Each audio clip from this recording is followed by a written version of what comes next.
Welcome to Educare any YouTube channel. আজি আমি অসমৰ প্ৰথম টেট পৰীক্ষাৰ যিখন প্ৰশ্ন কাকত অৰ্থাৎ 2012 চনত হৈ যোৱা প্ৰশ্ন কাকতখন যিখন ক্লাছ 1 পৰা ক্লাছ 5 মানে এলপি সেকশনৰ যিখন পেপাৰ সেইখন আমি লৈ লৈছোঁ।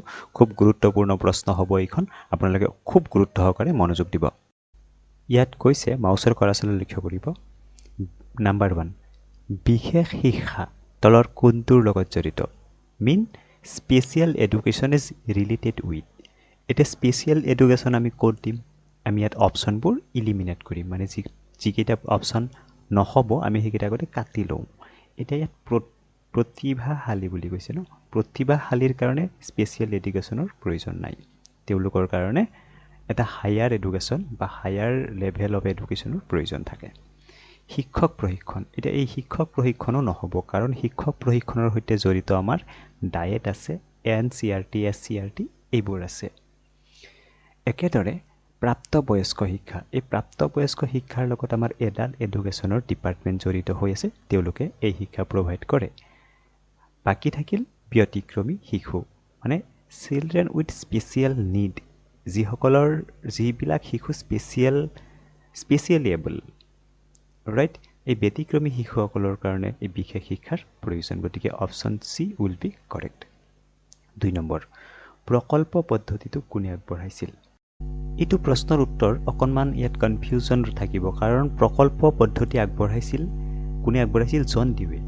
এতিয়া জন ডিউৱে আমাৰ অপশ্যনত নাই, ৰুছো, কিলপেট্ৰো, প্লেটো আৰু হাৰ্ভাৰ্ড আছে। এতিয়া আমি এই প্ৰকল্প পদ্ধতি, ইংৰাজীত যিটো প্ৰজেক্ট মেথড অফ এডুকেশ্যন বুলি কোৱা হয়, এয়া জন ডিউৱে আগবঢ়াইছিল। যদিও পৰৱৰ্তী সময়ত এই যি কেলপেট্ৰি, এই কেলপেট্ৰিয়ে কি কৰিছিল? পপুলাৰাইজ কৰিছিল। গতিকে অপশ্যন 2টা জানি থবা। এটা হৈছে যিটো প্ৰকল্প পদ্ধতি মানে প্ৰজেক্ট বেছ মেথড অফ এডুকেশ্যন ইন্ট্ৰডিউচ কৰিছিল জন ডিউৱে, আৰু পপুলাৰাইজ কৰিছিল কিলপেট্ৰি। এতিয়া 2টা অপশ্যনে, যিহেতু আমি জন ডিউৱে নাই, কিলপেট্ৰিত অপশ্যনত ক্লিক কৰিম। পৰৱৰ্তী প্ৰশ্নত সুধিছে 3 নম্বৰ, শিশুকেন্দ্ৰিক শিক্ষাদান হ'ল এনে এক পদ্ধতি য'ত শিশুকেন্দ্ৰিক মানে চাইল্ড চেন্ট্ৰিক। এতিয়া চাইল্ড চেন্ট্ৰিক যদি হয়, নিষ্ক্ৰিয় শ্ৰোতা নহ'ব, গতিকে এইটো আমি কাটিব পাৰোঁ। পুথিগত বিদ্যাত গুৰুত্ব দিয়া হয়, নিশ্চয় নহ'ব পুথিগত বিদ্যাত, কাৰণ এইটো চাইল্ড চেন্ট্ৰিক নহ'ব। শিকন প্ৰক্ৰিয়াৰ মূল ব্যক্তি হৈছে শিক্ষক। শিক্ষক যদি মূল ব্যক্তি হয়, তেতিয়া ই চাইল্ড চেন্ট্ৰিক নহ'ব। বাছি গ'ল অপশ্যন এ। 4 নম্বৰ প্ৰশ্নটো চোৱা, শ্ৰেণীকোঠাৰ শিক্ষণ ফলপ্ৰসূ কৰিবলৈ তলৰ কোনটো আটাইতকৈ প্ৰয়োজনীয়? ইফেক্টিভনেছ অফ এ ক্লাছৰুম আমি কিদৰে আনিব পাৰিম? এতিয়া পাঠ পৰিকল্পনা প্ৰস্তুতকৰণ, এইটোও শুদ্ধ। পাঠ পৰিকল্পনা নোহোৱাকৈ ইফেক্টিভ নহয় ক্লাছ এটা। উপযুক্ত শিক্ষণ প্ৰণালী, এইটোও শুদ্ধ যেন লাগিছে। শিক্ষণ প্ৰণালী নহ'লেতো আমি নোৱাৰোঁ। শিক্ষকৰ ব্যক্তিত্ব নিশ্চয় লাগিব, নহ'লেতো ক্লাছৰুম ইফেক্টিভ নহ'ব। ছাত্ৰ ছাত্ৰীৰ অধ্যয়ন সামগ্ৰীৰ যোগান, মানে TLM-ৰ কথা কৈছে বা আমাৰ টেক্সট বুকৰ কথা কৈছে, এইখিনি নহ'লেও নহ'ব। এতিয়া কোনটো হ'ব শুদ্ধ উত্তৰ? অকণমান ইয়াত ব্ৰেইনটো ইউজ কৰিব লাগিব, অন্য কথা নহয়, কাৰণ প্ৰতিটো অপশ্যনে ইয়াত শুদ্ধৰ নিচিনা হৈছে।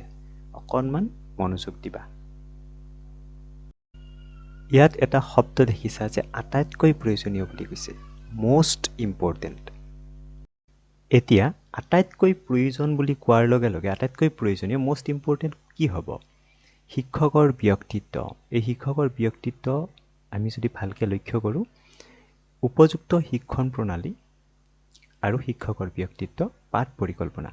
এতিয়া ভালদৰে লক্ষ্য কৰক, পাঠ পৰিকল্পনা প্ৰস্তুতকৰণ এই শিক্ষণ প্ৰণালীৰ অন্তৰ্ভুক্ত এটি বিষয়, ৰাইট।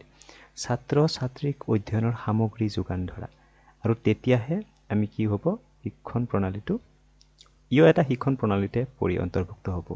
লাইক TLM, ছাত্ৰ ছাত্ৰীৰ ষ্টাডি মেটেৰিয়েলছ, পাঠ পৰিকল্পনা প্ৰস্তুতকৰণ, এই সকলোবোৰ শিক্ষণ প্ৰণালী, টিচিং মেথড, শিক্ষকৰ ব্যক্তিত্বই প্ৰভাৱান্বিত কৰিব এই শিক্ষণ প্ৰণালীক। গতিকে অপশ্যন চি শুদ্ধ উত্তৰ হ'ব। পৰৱৰ্তী প্ৰশ্নত সুধিছে 5 নম্বৰ প্ৰশ্ন, শিক্ষণ তত্ত্ব প্ৰাকৃতিক প্ৰতিক্ৰিয়াৰ জনা যায় শিক্ষণ তত্ত্বত প্ৰাকৃতিক প্ৰতিক্ৰিয়াৰ জনা যায় 5 নম্বৰ প্ৰশ্নটো ইয়াৰ যেটো অনুবন্ধিত উদ্দীপক অনুবন্ধিত প্ৰতিক্ৰিয়া অনুবন্ধনহীন উদ্দীপক আৰু অনুবন্ধনহীন প্ৰতিক্ৰিয়া বন্ধনহীন এই দুটা নহয় আমি পুনে পুনে কেনসেল কৰিব পাৰো ইয়াত উদ্দীপক নহয় ইয়াত প্ৰতিক্ৰিয়াহে অন্তৰ্ভুক্ত হ'ব ৰাইট উদ্দীপক নহয় প্ৰতিক্ৰিয়া গতিকে অনুবন্ধিত প্ৰতিক্ৰিয়া অপচন বি শুদ্ধ উত্তৰ 6 নম্বৰ আইভান পেভলভে অনুবন্ধনৰ কোনটো তত্ত্ব আগবঢ়াইছিল আইভান পেভলভে অনুবন্ধনৰ যেটো ব্যৱহাৰিক বা কাৰ্যাত্মক অনুবন্ধন তত্ত্ব হেয়া আগবঢ়াইছিল ৰাইট কোৱেশ্চন 7 গেষ্টল্ট শব্দৰ অৰ্থ কি গেষ্টল্ট শব্দৰ অৰ্থ হৈছে একত্ৰিত কৰা বা সামগ্ৰিক এইটো এটা জাৰ্মান ৱৰ্ড গেষ্টাল্ট ৱৰ্ডৰ জাৰ্মান ৱৰ্ড পৰীক্ষাত আহিব পাৰে যে গেষ্টাল্ট শব্দটো কোন শব্দৰ পৰা আহিছে জাৰ্মান শব্দৰ পৰা আহিছে এছিমিলেশন বুলি কোৱা হয় গতিকে যেহেতু একত্ৰীকৰণ বা সামগ্ৰিক গতিকে আৰ্হি আকৃতি বা অবয়ব আকাৰে গুটেই কিটাই হ'ব গতিকে অপচন ডি শুদ্ধ ওপৰৰ আটাইকেইটা 8 নং কোৱেশ্চন তলৰ কোনটোক সংযোগবাদ বুজায় সংযোগবাদ ইয়াৰ সংযোগবাদ হৈছে উদ্দীপক প্ৰতিক্ৰিয়া তত্ত্ব অপচন এ শুদ্ধ উত্তৰ উদ্দীপক প্ৰতিক্ৰিয়া তত্ত্ব কোৱেশ্চন নং 9 শিক্ষণৰ ধনাত্মক স্থানান্তৰকৰণ সংঘটিত হয় মানে পজিটিভ ট্ৰান্সফাৰ অফ লাৰ্নিং কেতিয়া সংঘটিত হ'ব যেতিয়া এটা এনভাইৰনমেন্টৰ পৰা অন্য এটা এনভাইৰনমেন্টলৈকে এক্টিভিটি ট্ৰান্সফাৰ হ'ব মানে অপচন বি শুদ্ধ হ'ব বিপৰীত ধৰণৰ কামৰ ক্ষেত্ৰত কোৱেশ্চন নং 10 10 নম্বৰ প্ৰশ্ন শিক্ষাদানৰ বিশেষ উদ্দেশ্যবোৰ লিখাটো কোন পৰ্যায়ৰ কাম আমি শিক্ষাদানৰ উদ্দেশ্য আমি যেতিয়া ক্লাছৰুমত বা বিশেষ ক্ষেত্ৰত শিক্ষা দান কৰিব যাম তাৰ উদ্দেশ্যসমূহ আমি পিছত জানিলে নহয় গতিকে পিছৰ পৰ্যায়ত কাটা কেনসেল শিক্ষা দানৰ সময়ছোৱাটো নহব ওপৰৰ এটাও নহয় এটো থাকি যাব শিক্ষাদানৰ আগৰ পৰ্যায়তে আমি পৰিকল্পনা কৰিব লাগিব গতিকে অপচন এ হ'ব শুদ্ধ উত্তৰ নেক্সট কোৱেশ্চন 11 নম্বৰ শিশু মনোবিজ্ঞানৰ জ্ঞান প্ৰাথমিক বিদ্যালয়ৰ বাবে দৰকাৰী কাৰণ ই শিশুক নিয়মানুবৰ্তী কৰি তোলাত সহায় কৰে এইটো মোস্ট এপ্ৰোপ্ৰিয়েট নহয় মানে ডাইৰেক্ট ইম্প্যাক্ট নকৰে মানে নিয়মানুবৰ্তী কৰি তোলাত নেক্সট টু সোৱা শিশুৰ পৰীক্ষাৰ ফলাফল ইয়াৰ ওপৰত ডাইৰেক্টলি ডিপেন্ড হ'বই নোৱাৰে শিশুক অভিৰুচিত কৰাত সহায় কৰে এইটো কিছু পৰিমাণে হয় আৰু ডি অপচনটো ই শিক্ষকক শিশুৰ আচৰণ বুজি পোৱাত সহায় কৰে এই দুইটা অপচনই শুদ্ধ হয় এতিয়া দুইটা অপচন আমি কৰিব নোৱাৰো আমি মোস্ট এপ্ৰোপ্ৰিয়েট এনসাৰটো দিব লাগিব তো আমি কি দৰে দিম এতিয়া চাবা শিশুৰ আচৰণক যেতিয়া শিক্ষকে বুজি পাব নিশ্চয় শিক্ষকে তেওঁক অভিৰুচিত কৰিব গতিকে প্ৰাথমিক জ্ঞানে কি কৰিব অপচন সি শিশুক অভিৰুচিত কৰাত সহায় কৰিব মনোবিজ্ঞানৰ জ্ঞানে ৰাইট নেক্সট 12 নম্বৰ তলৰ কোনটো শিক্ষণৰ দৃশ্য শ্ৰাব্য আহিলা মানে যেটোত আমি দেখিবলৈ পাও শুনিবলৈ পাও অপচন বি দূৰদৰ্শন ফৰ্মেটিভ ইভালুৱেশ্যন ফৰ্মেটিভ আৰু সামেটিভ আমি দুটা ইভালুৱেশ্যন পাও একেলগে আমাৰ যেটো কন্টিনিউয়াস আৰু কম্প্ৰিহেনসিভ বুলি দুটা ইভালুৱেশ্যন পাও এতিয়া ফৰ্মেটিভ ইভালুৱেশ্যনটো কোনটো পাঠদানৰ শেষত ছাত্ৰ ছাত্ৰীৰ কৃতিত্ব শব্দটো আছে যেতিয়া এই কেনসেল কৰিব পাৰো পূৰ্বে নিৰ্ধাৰিত উদ্দেশ্যসমূহৰ ফলাফল অভিক্ষাৰ দ্বাৰা নিৰ্ধাৰণ ছাত্ৰ ছাত্ৰীৰ অগ্ৰগতিৰ নিৰ্দিষ্ট সময়ৰ অন্তৰ এই নিৰ্দিষ্ট সময়ৰ অন্তৰালত যে কৈছে এয়াই শুদ্ধ উত্তৰ টিএলএম সম্পূৰ্ণ ৰূপ হল teaching learning materials option C শুদ্ধ উত্তৰ 15 প্ৰশ্ন 15 নম্বৰ প্ৰশ্ন 15 কোৱেশ্চন ৰিমিডিয়েল টিচিংৰ উদ্দেশ্য হল ৰিমিডিয়েল মানে শিকন যেটো ব্যৱধান সেই ব্যৱধানটো যত ৰৈ যায় লাৰ্নিং গেপ যত ৰৈ যায় হেতু ফুলফিল কৰাৰ কাৰণে ৰিমিডিয়েল টিচিংৰ প্ৰয়োজন হয় গতিকে এই ব্যৱধান শব্দটো পাইছো তো আমি ব্যৱধান শব্দটো যত আছে হেতুৱে শুদ্ধ উত্তৰ হ'ব অপচন এ শুদ্ধ প্ৰতিযোগিতামূলক এইবিলাক নহয় উচ্চ শ্ৰেণীলৈ নহয় নতুন ধাৰণাও নহয় 16 নম্বৰ প্ৰশ্নটো চোৱা বাল্যকালত শিশুৱে বিষয় জ্ঞান লাভ কৰে সমাজৰ পৰা শুদ্ধ মাক দেউতাকৰ পৰা হয় সমনীয়াৰ পৰা হয় গতিকে অপশ্যন ডি শুদ্ধ উত্তৰ ওপৰৰ আটাইকেইটা শিকনত উদ্দীপকৰ সংযোগ সাধন হয় উদ্দীপকৰ সংযোগ সাধন হয় অতীত অভিজ্ঞতাৰ লগত ৰাইট প্ৰিভিয়াছ এক্সপেৰিয়েন্সেছ 18 নম্বৰ প্ৰশ্ন তলৰ কোনটো বংশগতি নিৰ্ধাৰণ কৰে আমি জানো যে জিনক বংশগতিৰ বাহক বুলি কোৱা হয় গতিকে অপশ্যন চি কাৰেক্ট বহু দীঘল হৈ গ'ল ন একো নহয় 19 নম্বৰ প্ৰশ্নটো চোৱা মানসিক স্বাস্থ্য বিজ্ঞান জড়িত হৈ আছে মানসিক স্বাস্থ্যৰ লগত আমাৰ শাৰীৰিক স্বাস্থ্য জড়িত হ'ব মানসিক স্বাস্থ্যৰ লগতো হ'ব সমাজৰ লগত আল্টিমেটলি হ'ব গতিকে অপশ্যন ডি আছে যেতিয়া ওপৰৰ আটাইকেইটা শুদ্ধ উত্তৰ হ'ব নেক্সট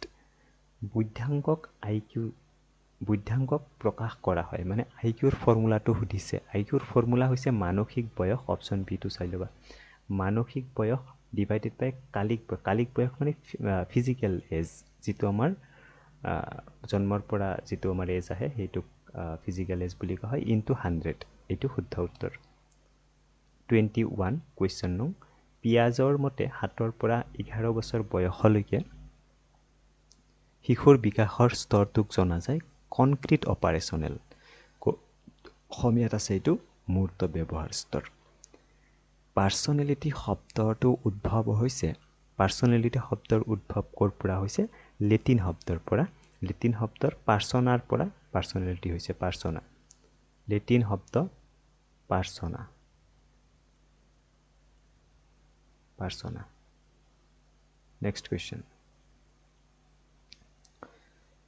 ব্যক্তিত্বৰ ঈদ ইগ' ছুপাৰ ইগ'ৰ ধাৰণা কোনে আগবঢ়াইছিল ন এইটো চিম্পল কুৱেশ্যন ঈদ ইগ' এইটো আমাৰ চিগমাণ্ড ফ্ৰয়েড নামৰ যিগৰাকী মনোবিজ্ঞানী ফ্ৰয়েডিয়ান তত্ত্ব বুলি কোৱা হয় অপশ্যন চি শুদ্ধ উত্তৰ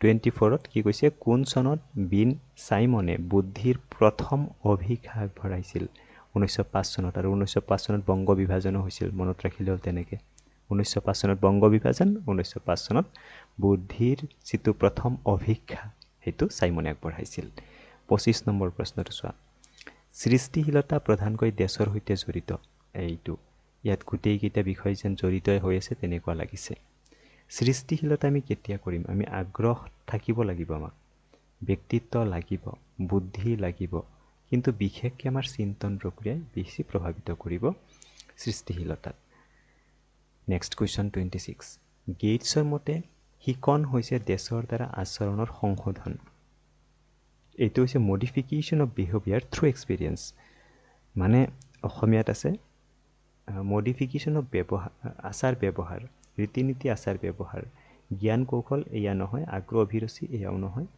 অভিজ্ঞতা প্ৰশিক্ষণ এইটো অভিজ্ঞতা এক্সপিৰিয়েঞ্চৰ কথা কোৱা হৈছে মডিফিকেশ্যন অফ বিহেভিয়াৰৰ কথা কোৱা হৈছে গতিকে অভিজ্ঞতা প্ৰশিক্ষণ শুদ্ধ উত্তৰ হ'ব মে বি চিটো হ'ব পাৰে অকণমান এই শুদ্ধ উত্তৰটো যদি কোনোবাই ক্ৰিষ্টেল ক্লিয়াৰকৈ জানে কমেণ্ট কৰি জনাব 27 নম্বৰ প্ৰশ্নটো চোৱা তলৰ কোনটো উপাদানে বিকাশত সহায় কৰে বিকাশত কোনে সহায় কৰিব বংশগতি ইয়েছ পৰিৱেশ ইয়েছ মনোবৈজ্ঞানিক কাৰণেও কৰিব অপশ্যন ডি শুদ্ধ উত্তৰ যিহেতু ওপৰৰ আটাইকেইটা আছে 28 নম্বৰটো চোৱা শ্ৰেণীকোঠাত অভিৰোচন সৃষ্টি কৰিব পাৰি কিহেৰে পুৰস্কাৰ ইয়েছ পুৰস্কাৰ মৰম সহানুভূতি লাগিব যিহেতু সৰু বাচ্চা উদগনি লাগিব গতিকে অপশ্যন ডি শুদ্ধ উত্তৰ ওপৰৰ আটাইকেইটা 29 ফলাফল নীতিটো কোনে আগবঢ়াইছিল ফলাফল নীতি আগবঢ়াইছিল ধনদেকে পেডাগোগীৰ শেষ কুৱেশ্যন 30 অন্তৰ্দৰ্শন তলৰ কোনটোৰ ওপৰত নিৰ্ভৰশীল অন্তৰ্দৰ্শন নিৰ্ভৰশীল জ্ঞান আৰু বুদ্ধিৰ ওপৰত এইদৰে আমি 2012 চনৰ যিটো টেট পৰীক্ষাৰ ক্লাছ 1 পৰা ক্লাছ 5 লৈকে যিখন পেপাৰ আছিল তাৰ প্ৰশ্নসমূহ আলোচনা কৰিলোঁ পৰৱৰ্তী আকৌ প্ৰশ্ন আছে মেথমেটিক্স আৰু অন্যান্য এইখিনিও আমি আলোচনা কৰিম পৰ্যায়ক্ৰমে